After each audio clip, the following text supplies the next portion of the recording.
All right, here we are. So grateful. Round two with Michael Nitti. We tried on Wednesday night to have this wonderful meetings with masters event with Michael Nitti, and we ran into some technological difficulties. So here we are. Thank you, Michael, for joining me on what I've now called meetings with masters, and I call it that because I truly appreciate the amount of self mastery that you have accomplished and what you've done in your life to be able to make a difference for others to master their lives, their emotions, their finances, their businesses, and to help people connect both spiritually, emotionally to their higher intelligence. So I welcome you. I am grateful for you. Thank you for being here. We've got Nora Lynch already on there saying hello. Michael's a spiritual leader, a master coach for Tony Robbins for I can't remember how many years. You'll have to remind me, Michael.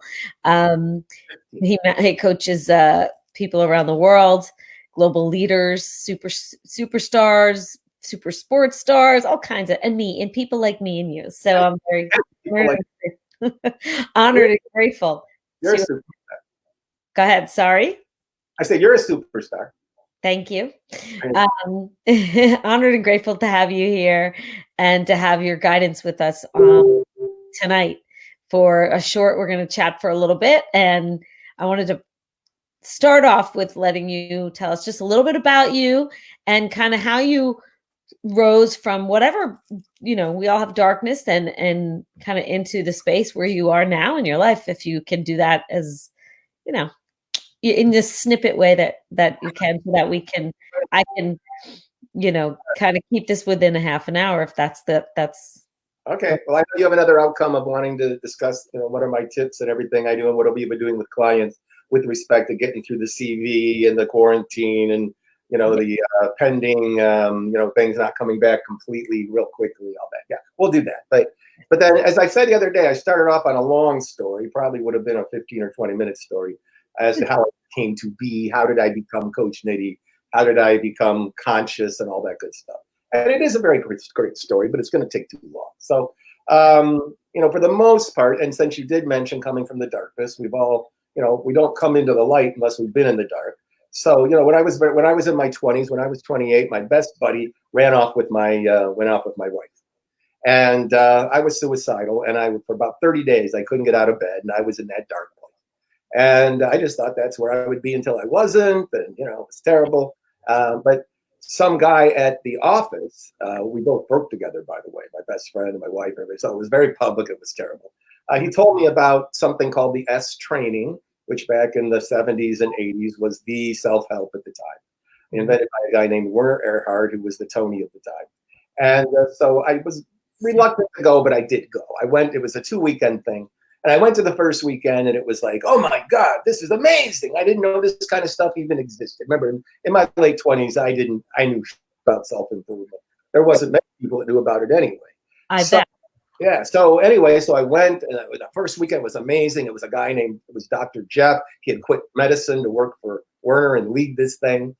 And it was just, I couldn't understand it much. I knew he was speaking the truth, and it was great, but I was confused because I was stuck in my head, and I was all my ego and my fear and my pain. So couldn't wait for the second weekend. Got to the second weekend, and this lady comes out on stage, and I figured she was going to be introducing Dr. Jeff.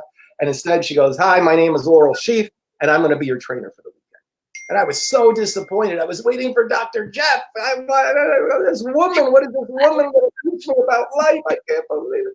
So for the first few minutes, coming out of her mouth, I said, Dr. Jeff wouldn't have said it that way. And, I can't believe they got a woman up here on the stage teaching important shit about life. And my mind is having all these 1980s, masculine dominating the feminine disrespect thoughts that I didn't know were disrespectful. I just thought it was the truth. Yes. It was a woman, and what could she teach me? But anyway, so now it's going on that way. And after about 5 or 6 hours, I still was hearing nothing but, not Dr. Jeff coming out of her mouth. And finally, the guy next to me is obviously thinking the same thing. And at one point, they're interacting with the mic. He had the microphone. Mike Renner gave him the microphone. And at some point, he threw the microphone at her. He completely just, whoa!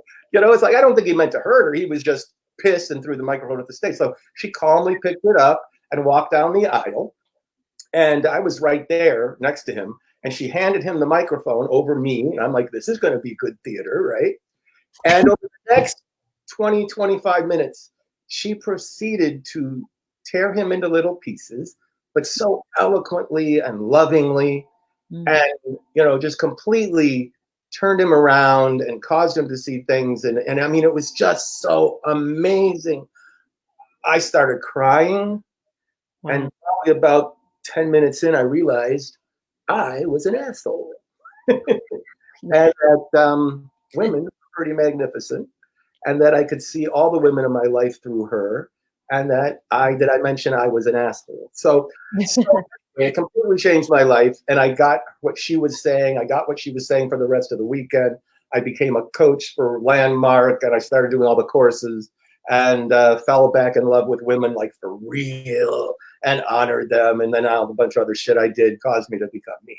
So that's a quick story on my initial awakening. Then there's a deeper story about my awakening a couple years later when I really was teaching and I thought I knew it all. And I really truly did. I mean, I was really teaching good shit, and speaking, consciousness was flowing out of my mouth. But I never really had a real awakening to the point where I was, absolutely, wow, this is the truth, man. And so one day I'm on a business trip in Seattle, and I'm at another seminar for EST, and I was like the king in Ohio. I was the teacher. Everybody loved me and knew me. And now I'm in Seattle, and nobody's coming up and giving me any hugs. Nobody knows me, and I'm thinking, what the hell? At me. And of course, I wasn't going up to anybody else and giving them any hugs either. Wow. But I just felt like, I think I'm full of shit. I feel like a regular person. Oh my God, maybe I'm just full of myself where I'm at, and here I'm just nobody. And oh my God. But finally, as I was getting ready to leave for the evening, I just go back to my hotel room and cry myself to sleep. This lady comes up to me, one comes up, and she goes, "Are you new? I don't know you." And I go, "No, I'm from out of town, but and she goes, "Oh, you need a hug." And it was like so cool. She gave me a hug, and she goes, "Tell me about yourself." And I started telling her whether she just wouldn't let go. It was something like that. And suddenly, it's going to sound so stupid.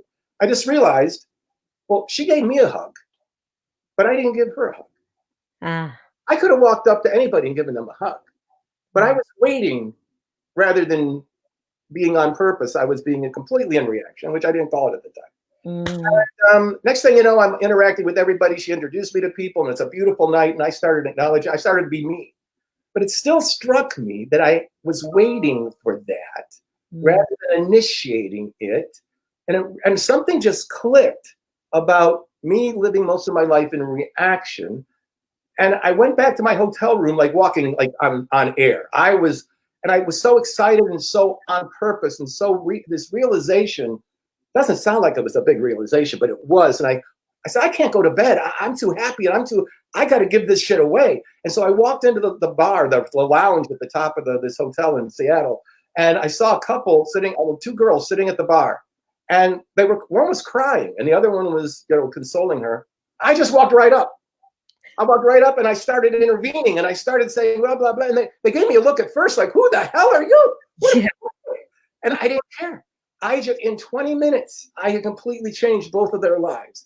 They went from who the hell are you to we were hugging each other and crying, and it was amazing. And I was like on the ceiling, and it was like, where is this shit coming out of my mouth? And then I was like, we gave each other hugs, and I looked over there and I saw a booth with 6 people in it. And I sat down, moved them over. Didn't know. I just gave in. I go, who the hell are you? What are you? I go, I'm here to have some fun. How about you guys? They go, what the fuck? We're having here some. Who are you? And I said, come on, talk to me. All right, who's this? Blah, blah, blah. And they were like, at first they were like, what? Within 20 minutes, laugh and high five, and I had changed all their lives. They go, who are you? How come? And it was like, so now I go back to my whole hotel room, totally like walking. I don't remember hitting the ground. I was just like, okay, this is amazing. This is what's available in every moment. No fear, no worrying about your ego. This is how you impact. And I got back in my hotel room, and something hit me, and I just fell back in my bed with my clothes on, and it was as if God had said, Spirit had said, okay, you earned it. Here you go. And I lay back in the bed for the next hour. I was completely in the ether. I was completely everywhere, nowhere, in spirit, completely seeing the truth of everything, completely awakened. Wow. And I saw the trophy effect. I saw the truth of intention. I saw the truth of everything. I saw things that were 50 billion light years away. I saw things that were 4 billion years ago, 4 billion years. I saw there was no time. Wow. It was just crazy. And I woke up conscious. But That, here's the message from that, though. okay. Just before that moment of consciousness, that I think many people are thinking, you know, how do I get there? Whatever it would be. How did Eckhart Tolle feel that way? How did we're? It was such a gift. But the good news is I was this far from that anyway. Just all the work I did. I had so many great coaches, so many people I see speaking the truth. You, so many people, you know, all the people that are out here in this realm that have become coaches and have done whatever work they've done with Tony or other people, or, you know, Unblinded. So many beautiful people out there making an impact. That if I'd have never had that moment, if I'd have never spent that hour in the ether, I would have been fine and I'd have still been me. Right. So I want to leave people the message that if you ever happen upon that one moment, you're fine. Because if you know what you know and you understand from the masters what it is and you've learned it yourself, and if you're giving it away, speaking it and teaching it, it's flowing through you from the universe anyway. You don't need that moment. I would have never known that if I hadn't had the moment, because I'd have probably still wondered if there was ever a moment I should have. But I can tell you, it really didn't change much, except the degree of certainty from which I'm able to like not have any doubt. So, but I want to give that to everybody. So no need to have any doubt. You just, you know, so in getting to what I could probably share about now is wait, stop you for a second before you go on to, before we move on, because I need to like acknowledge how powerful all of that journey is and how you crammed it into the 10 minutes. So thank you. But that is, I mean, Michael, first you had this awakening when this woman who was being treated horribly in the 70s or 80s, right, was so able to handle with grace the situation no matter what. And like that was a big aha moment, right? She handled this man that threw a microphone at her with grace. Oh. And that was an aha moment for you to look within it like, oh my gosh, I can be a better person. Like, wow, I want to handle life more with love, right? Like, or not, no, actually a breakthrough about women. It really was, because I worked with 12 women at the time. They worked for me. And I mean, the HR lady came to me, and this was 1972 at the time. And I would walk around giving them back rubs all day long. There was no Me Too. There was no HR that would avoid that shit. And, you know, that's who I was. You know, the pretty ones got longer back rubs. The ones that weren't so pretty didn't. This was a male. This was an actual male in 1972 who then got to 1980. I wonder why my wife left me. Gee, I wonder what. But anyway, so much so that when we went to, one day I was going to get promoted, and the HR lady, who I was also hitting on, even though she was married, who cares? I'm a guy. So anyway, she told me that she goes, you're going to be promoted. That means you got to promote one of the 12 women that work with you. And I go, well, we can put an ad in the paper. I'm not going to promote a woman. You know, how stupid is that? I got designs on the HR lady telling her that I couldn't promote a woman. And I didn't think there was anything wrong with it. Hello. Yeah. Hello. So anyway, that's man thinking at the time. So anyway, so I did eventually promote one of them, and it all worked out to my surprise at the time. But anyway, so yeah, it was a big deal that I finally got conscious and realized. And of course, since then, I'm the biggest advocate for the feminine and the divine feminine and all that shit that I've learned on the planet. So yeah, and then that second awakening when you were in the restaurant, and then to see that within you were like, I just need to, wow, that woman hugged me. And I didn't hug her back. Like, you weren't thinking about anything except that nobody likes me or whatever, you know, taking it personally. Distinction, and it's the last line of my current book, The Trophy Effect. The line is go first, because we're all waiting. I'll love you if you love me. I'll do this if you do this, blah, blah, blah, blah, blah. I will hug everybody if they hug me. And it was like, so there were, and it wasn't just it wasn't a realization. It was impactful, and it led to the whole insight. The whole thing. And don't let me forget my book. I want to share your book before the end of this. So if you can grab one off your shelf, I want to make sure to show it. I forgot to grab it, but I love I love it because it's, it talks about how we celebrate our wins, and you can share more about that. And it's so important to not wait. Living in intention. So that's where you can go from here. Every moment of life, you live on purpose, and that's the problem with most everybody right now. What they're calling, if you're not, it's like, look, the virus and everything we're doing, and the lost work, and the challenges we're having. It's only normal that we would go into reaction to that, obviously. But in every moment, we have the ability to shift out of reaction and back into intention. And by the way, the trophy effect was the download from that moment in time for that hour in the ether. So I got perfect. Vivian just ask him about how that led to the trophy effect. Sorry to interrupt. I saw everything that was a failure in my life.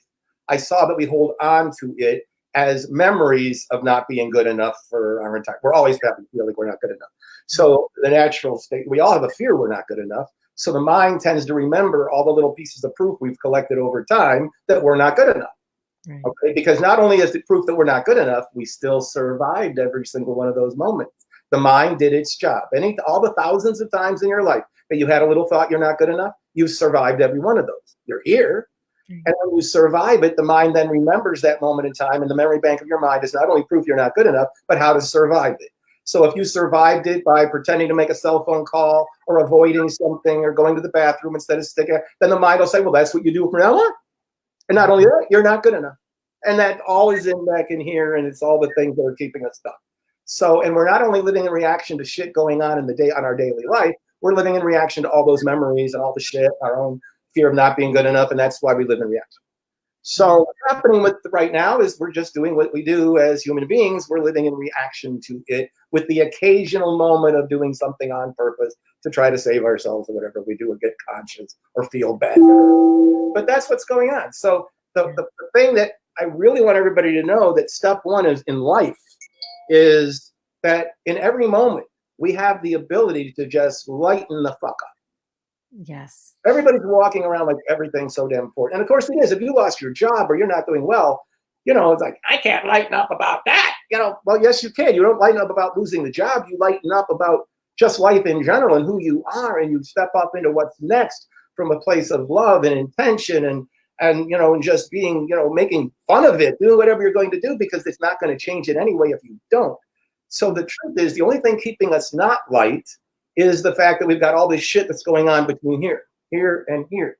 Okay. And the truth is, when you just know that it's nothing other than normal, like we all have that going on. By the way, I still have it going on. I tell stories all the time when I'm walking through the store, or something's happening, and I just have these thoughts about that asshole or that asshole or that person's stupid or whatever it is. I have those thoughts all the time. Yeah. I just don't pay any attention to them. I know it's just the shit going through my mind. It's not me. It's reactionary shit. So you just lighten up. So everybody asks me all the time, how can you always be that happy? How come you're always funny or always waiting? Why would I not be? Right. Because you know how to live in a beautiful state, and that's important when you in an intentional state. And that's a big part of why I wanted so much for you to be sharing this on here, and how to celebrate your wins and the good things, and to not take things personally, not wait to make the impact on the greater good, and be the one that steps up, to how to not take things personally, how to get, Vivian says, ask about the proof and the daisy chain. So I'm not sure what she's referring to. I might have missed something. Here's the daisy chain. The daisy chain, in a brief explanation, is we all have this bunch of proof in our mind that we're not good enough. Okay. Mm-hmm. And what it does is it feeds the next piece of proof. So the mind is now looking for more proof that we're not good enough. And then it attaches that to the previous proof that we're not good enough. So now there's a whole lot of proof that we're not good enough, which then gives rise to another piece of proof that we're not good enough. And then it all fits into the daisy chain that we're not good enough. Very poor explanation. Read the book and you will understand it a whole lot more. Thank you, Vivian. Yes. Thank you, Vivian. So read the book. Yeah. That's what I want everybody to know. So okay. This is really cool. This happened because I'm working with, I have 3 clients that have CV right now, including a magnificent doctor who runs a 800-bed, 900-bed trauma center in New Jersey. And he was just diagnosed last week after helping people forever. Just a beautiful man. And, but I have a client, an attorney in San Francisco that gets on the call the other day. our first call since we've all been under quarantine. And he immediately says, and we had talked just before that about him stepping up and doing some new things in his business and really creating something that he hadn't created before. And he was struggling with that because how do I make it better and stuff. But he comes to the call, and the first thing he told me was, he goes, what I really saw the breakthrough between sessions is that what I'm struggling with for the first time in my life is how in this environment to do everything excellently. And it just hit me. Because most people I've been working with, or people that we're all working with, is we're doing our best just to get the fuck by. Right. We're doing our best to get past this thing. We're not thinking about doing anything excellently. That's later, maybe. Yeah. And he immediately came saying that's what he's looking for.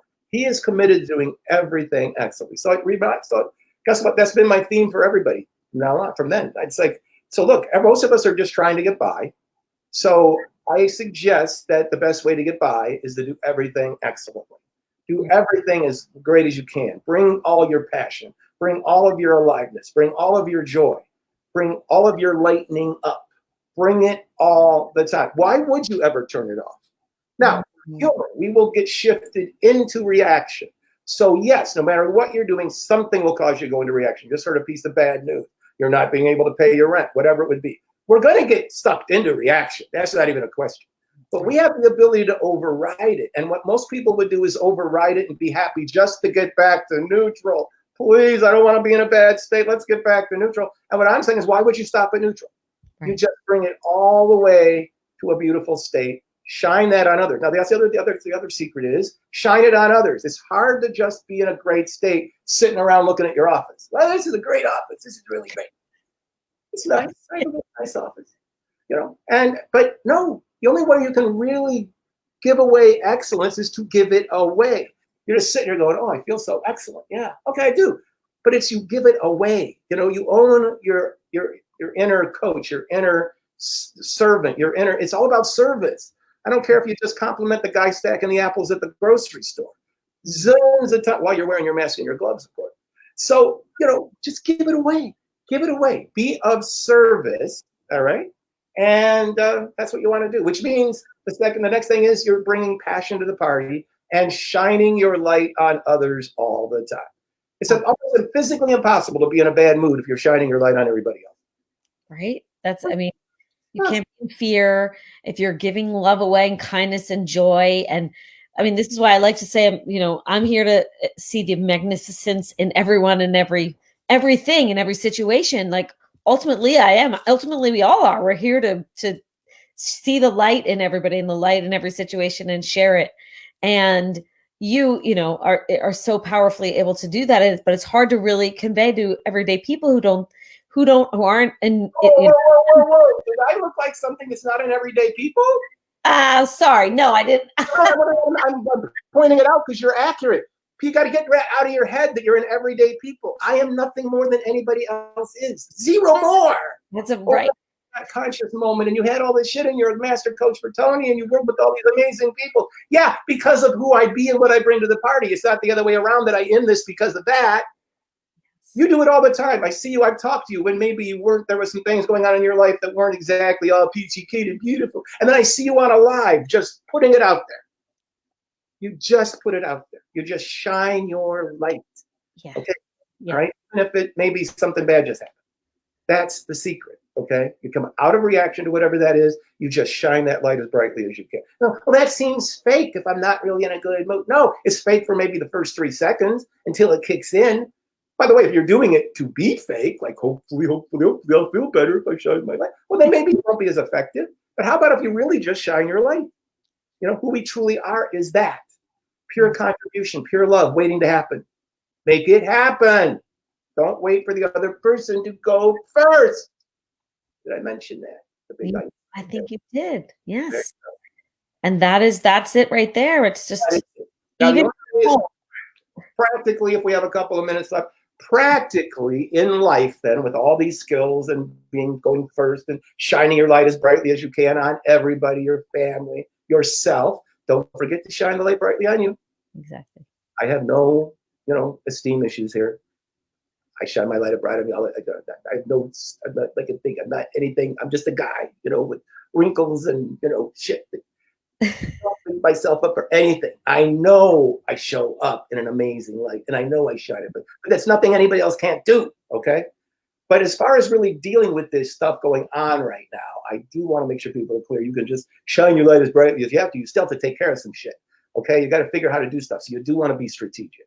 You got to be strategic, work with people, figure out the what ifs. Like if this doesn't happen, if I don't get 2 more paychecks, what are we going to do? But do it from a great state, knowing that this is the good time about these times. The bad news is we're all in this together. I mean, the whole world is suffering with this thing right now. Yeah. The good news is we're all in this together. That's right. That's right. People that are not being able to pay their rent, they're not being able to pay their business rent, they're not being able to do this. It's like, oh well, nobody is. That's right. I don't take that glib, and I feel bad for the landlords who I would not want to be right now. Right. But, because we'll get through it all. But be strategic. Don't do things to rip anybody off. But, this is the time where we all get together and just do what we got to do. And so, make sure that you pay it back in time. Do whatever you're going to do. When you recover, you do whatever you need to do. We all, but be strategic. So think like, well, if this doesn't work out, I could always move in with this person. I could have these people move in with me. I could, all these things that normally we would be thinking like, oh my God, these are terrible thoughts and I'm giving up, or, what's going to happen? No, that's being strategic. That's not coming from fear. It's rather than wait for 4 months and there's no money left. I should have done this 4 months ago. Right. Okay. Yeah. So I just made up a weird example, but be strategic. Think on your feet. Think now from an intentional place, not a fear-driven place. Remember, I'll leave you with this. Prudence is not fear. Okay? Prudence is strategic. Yes. Okay? Well, I don't want to give in to the fear. Well, again, sometimes, there's people out there. I feel so bad for all the people in the food service, in the restaurant industries, all the stuff, all the convention in this industry we're in. There are no UPWs right now, Telling you coaching is doing really well, but the last time I checked, there weren't a lot of UPW tickets being sold. So things are not well everywhere, but you don't see Tony sit back going, oh my God, it's terrible. Now he's upset that people are not stepping up into a solution of, getting the economy back going. And he certainly respects the fact that we just don't go out there and breathe on everybody. He knows this isn't a small thing. But we're not coming from that intention. We're coming from fear. And obviously it can be figured out. But be strategic. Be strategic. Okay? Yes. Beautiful. Thank you. And you're speaking of Tony Robbins, because we didn't even get into that in the beginning, that you've worked with him for many, many years. I don't think we did. But that's who you're speaking of as far as not being able to have events. And that you that we live in intention. Living what strategic means, and living in intention. Also in your house, like you were speaking of before, be the light in your house. So you're moving from the kitchen to the living room to the basement, to cleaning out the garage, and your kids are there. Everybody's there all the time. Be the light in the house, right? Always. Everywhere you go, seriously. You own it. You own who you are. You own where you're at. I can't walk through the grocery store without complimenting the person stacking the apples, or always being nice to the cashier, or making sure they know they've done a good job. The other day I walked in, our grocery store is so well run with all the social distancing and all the way they do it. You got to wear a badge to get in, and they only keep it. So I asked to talk to the manager. They probably thought I was going to complain, and instead I made them feel so good about themselves, about how well their store is run. Why would you not do this all the time? My baristas at Starbucks love me. I'm not trying to be lovable. I love them, and I don't hold it back. And I tell them how great they are, blah, blah. Why would you ever not be this way all the time? That's getting to humanity right there. That is being a ripple effect. That is being somebody who's contributing to the greater good by being that light. That is, it doesn't have to be that you're paying purpose, and we all can. By the way, most of the people, I don't know who's watching this, if anybody right now, but I know you'll probably see a replay. Oh, yeah. Vivian, these are people who shine their light all the time. Okay, so it's not really much of a step up into maybe doing it a little bit more, or just knowing that this is your gift, rather than when you feel like it. I don't care what you're doing. Just shine your damn light on others. Don't shine it to show how great you are. No. I don't shine my light to show how great I am. I'm shining it on others, inspiring others, causing them to get what's available. And it's probably great. Look, sometimes it's a little bit tough for Tony, where there's people that will say like, well, yeah, easy for him. He's 6'7", he's gorgeous, he's a zillionaire. And they go, well, maybe it's good that I'm 5'8" and don't have any hair and I'm 68.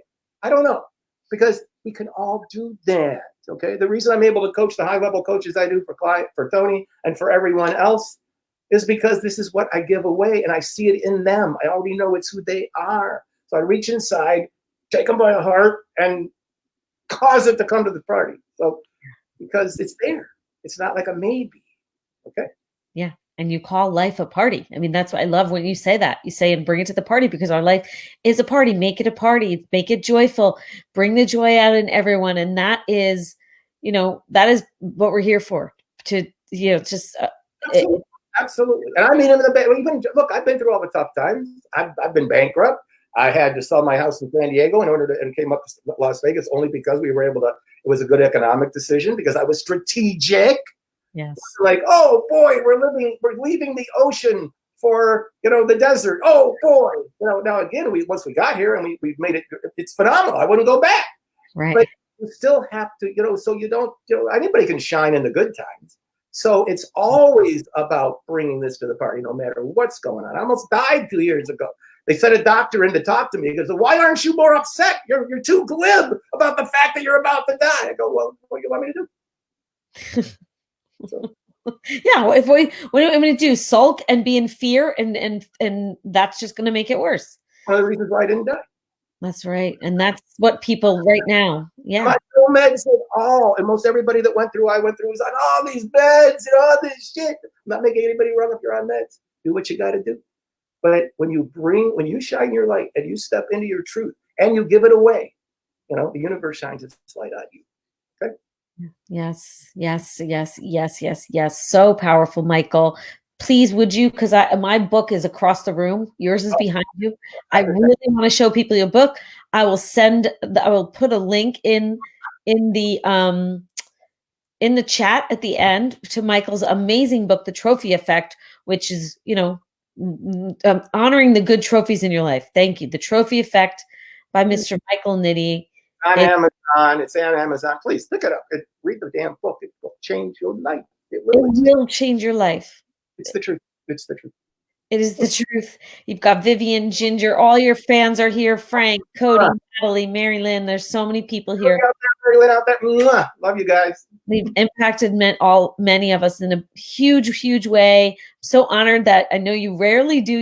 He's a behind the scenes man. So you seem to be. Well, with Michelle turning all these amazing human beings into podcasters, I've been invited to be on quite a few. So it looks like this is my new career now. Oh, so, good. I've been on quite a few podcasts in the past. I'm very privileged, but it looks like it's going to be a full-time career for a while. So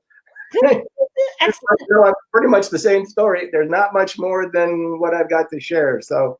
Well, I know there's a lot of more. There is a lot of deeper, cool, amazing things in there, and you had lots of breakthroughs and awakenings. And we need way more time with you because it's so powerful, and the light you bring to the world is really big, and we all have that. So I love being able to have learned from you, have you to model after, to do what you've taught us to do, and. I also want to, can we share that the mastermind so everybody commenting right now, I met all of you in this amazing mastermind that Michael Nitti and his partner, Michelle Soro, started to run a little over a year ago. And I had the most blessed opportunity that I ever had by joining, and I never left. And I know it's going to be opening up again soon, so we might as well mention it. Why don't you share a little bit about that and it's going up for another round? It was all synchro destiny how I met Michelle, because I coached the executive producer of Extra. She's a top Emmy award winning and I coached her for a mere 6 sessions when she said, "Oh my God, you are a master," and she put me on the show. And so I got to be declared a master along with Tony and Deepak and Oprah and everyone else. So I said, "Yeah, sure, that's cool." So anyway, and then synchronistically, Michelle's on Extra, and then she starts liking some of my stuff.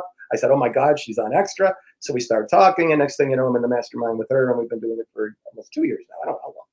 But here's the point. So we keep reinventing it, and Michelle's the big leader of reinvention because I pretty much am just in service to her.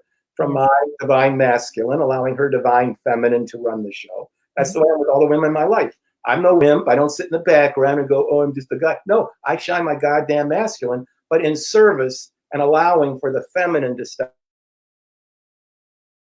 So Yeah. I didn't allow her to do that. And she's reinvented it several times. And we're going to be talking about the whole reinvention of what's even coming up next. So I'm pretty sure we'll have another version. Monday is the last session on the current one. And to be honest, I don't know what's next yet.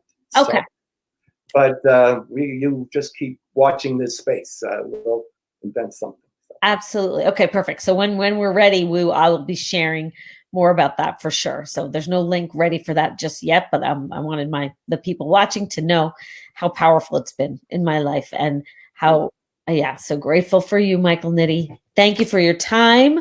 I appreciate you so much. The comments are amazing. Thank you guys for watching. Michael, I love you. I will see you on Monday. I love you, honey. Have a wonderful, wonderful weekend. Thank you all. Mwah. Thanks for being here. Bye, everyone. Love you too. Bye.